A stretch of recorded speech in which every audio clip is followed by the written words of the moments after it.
નમસ્કાર મિત્રો, અત્યારે હાલની ખૂબ જ મોટી અને દુઃખદ ખબર સામે આવી રહી છે. તો મિત્રો તમને જણાવી દઈએ કે રાજ્યમાં ચોમાસું હવે વિદાય લેવાની તૈયારી છે, પરંતુ જતા જતા મેઘરાજા ભરપૂર વરસી રહ્યા છે. જો કે મિત્રો સામાન્ય રીતે ભાદરવા મહિનામાં એટલો વરસાદ નથી પડતો હોતો. જી હા મિત્રો, પરંતુ છેલ્લા કેટલાક વર્ષોથી પેટર્ન બદલાય છે અને આ વર્ષે તો ભાદરવામાં પણ મેઘરાજા ભરપૂર બેટિંગ કરી રહ્યા છે.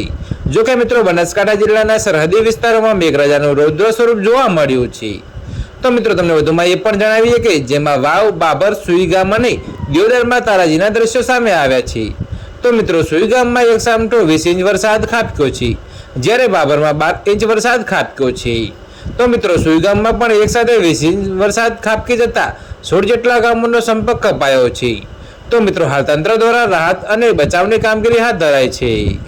તો મિત્રો અત્યારે હાલ માટે આટલું જ. મળીશું નવી અપડેટ સાથે. અને જો તમને અમારા વિડીયો પસંદ આવતા હોય તો વિડીયોને લાઈક, કોમેન્ટ, શેર અને અમારી ચેનલને સબસ્ક્રાઇબ કરવાનું